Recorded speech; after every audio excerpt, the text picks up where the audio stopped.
Yo, N.y.a show 113. How's everybody doing this week as we go back into another action-packed week of the N.y.a show? I must say, I had to miss me stop here so everybody can see me.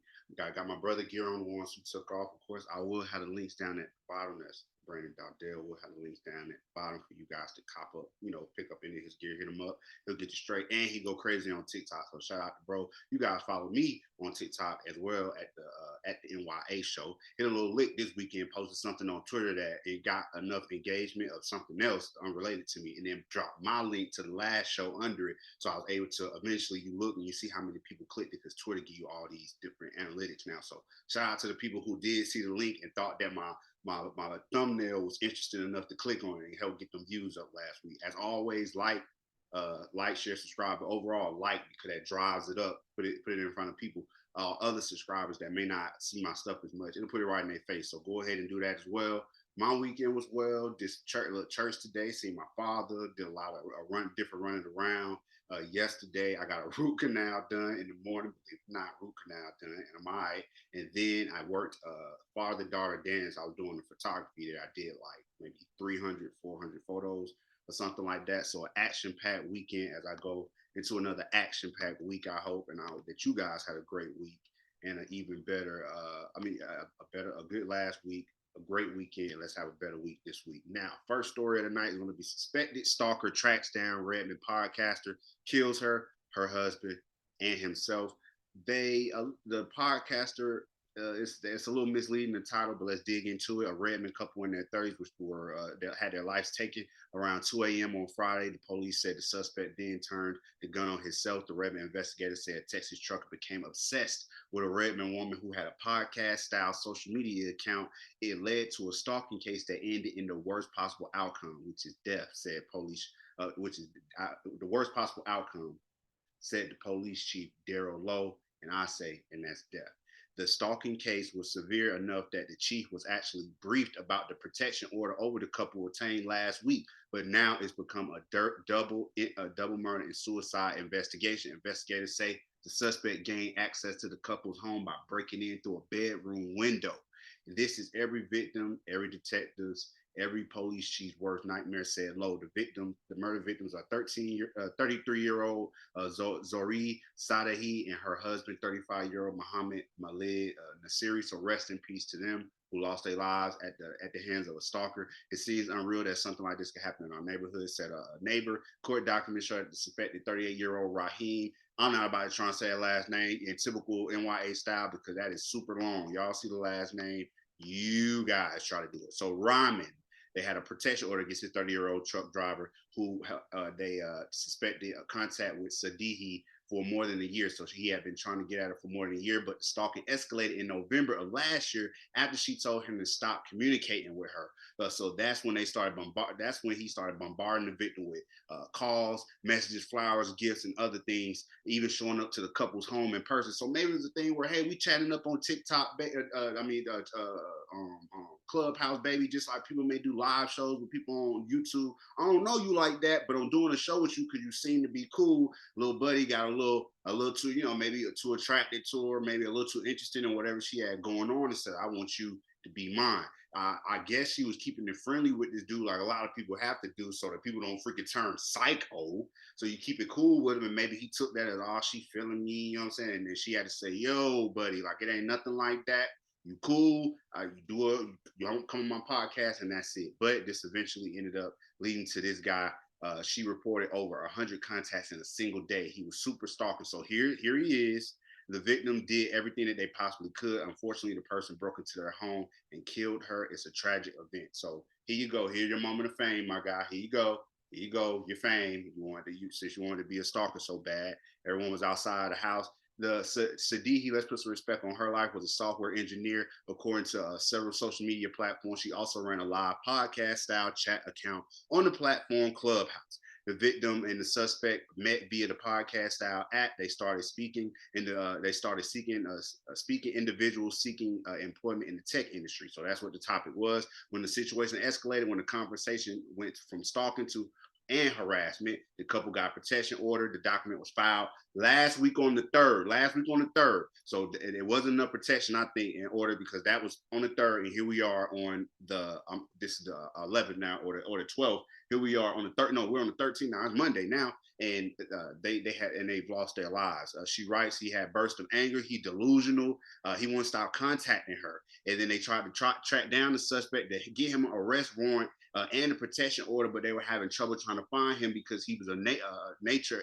He's a truck driver and he's constantly on the move. So rest in peace to these two that lost their lives to a crazy stalker. No, there's not enough stuff in place these days to really protect you from stalkers. I'm keeping in that same vein when you talk about how this young lady right here, her family says that the system failed. Single mother of 5 killed in a hotel by alleged abuser. Now, who's to say that this abuser was the father of any of her 5 children? They did not name it. They did not say those things from what I read here. So this happened on the 5th. It was on a Sunday in Durham, North Carolina. A hotel room alleged.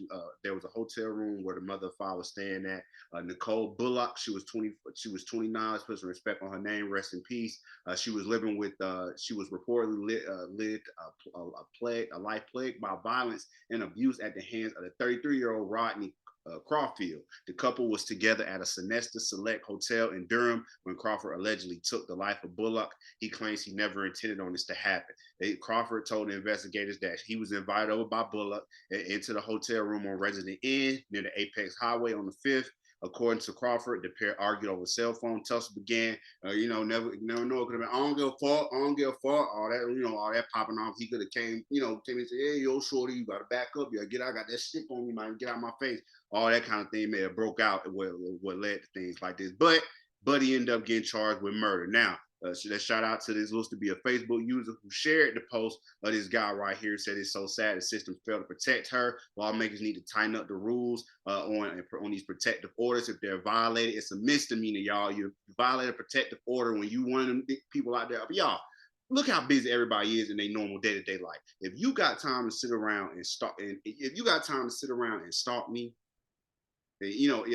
like not stalk. Oh, stalk me, and keep coming around me and consistently being violent to me, and just get a misdemeanor. You'll always get free. You'll always get put back out on the street. Go on, little buddy. Go on about your business, like they're doing with a lot of stuff. So the system, she was screwed from the get go. Like I said, I don't know, and then it looks like they had a attack happened back in May 2021 in front of one of her children.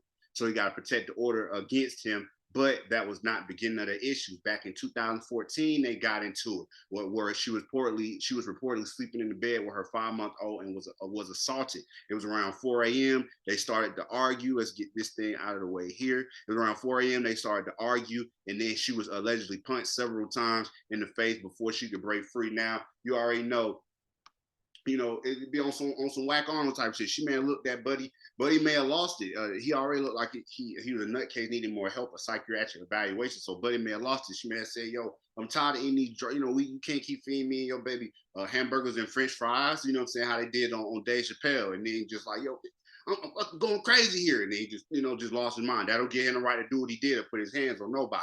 But just saying, he could have been like a whack Arnold's kind of dude, like just down on his luck. And here we are. She ran to the bathroom to hide. This was a 2014 situation that she had with this guy, and here she is. A flyer has been put up.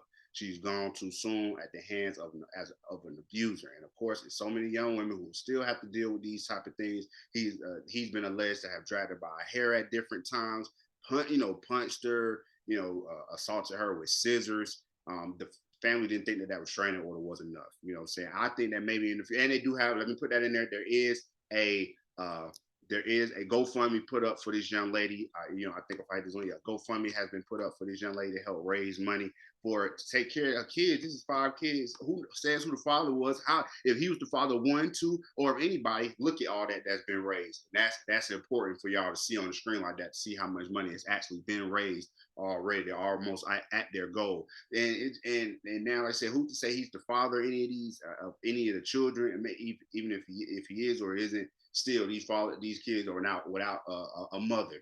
Overall, they're without their mother now. So I want to bring more attention to this story. Like I said, keep sharing this young lady legacy, and hopefully that her kids can grow up to even create things that'll stop stuff like this from happening. Make bills, become a lawmaker, make bills in your mother's name. Maybe one day they'll have it so that now over in China, like they have heated sensor and identify you just by your face walking up. Maybe we could put these outside of houses, and it could be a trigger to let people know when it gets triggered and that face get recognized, the police get dispatched. Or get to the point where we really put, if you want to keep putting money into stuff, we get to the point where we put money into the system so much that if these type of things are being reported, you can have somebody sitting outside chilling, monitoring the area, making sure that nothing crazy jump off. And that's just my opinion on different things that they could possibly do to try to prevent stuff like this from happening. And it's the N.y.a show. I hate to see stuff like this happen. Like, see how these two things, protective orders, supposed to protect me, don't do it. You know what I'm saying? Yo, I did this, I went right to the police, do what I was supposed to do, lost my life. I did it wasn't enough. Even safeguarding yourself. You know what I'm saying? Maybe she should have had a stick. Maybe the first story should have had a stick. But at the end of the day, people don't always have these things, and you get caught off guard, and things happen. You're around people that you supposedly, you know what I'm saying, keep, you should try to keep your guard up. She got kids too. So what really can you truly do unless you're gonna stand by the window like Malcolm X, like I said, with the stick, waiting on anybody that come for you. You guys, let me know your thoughts on these stories this week. And as always, it's the N.y.a show.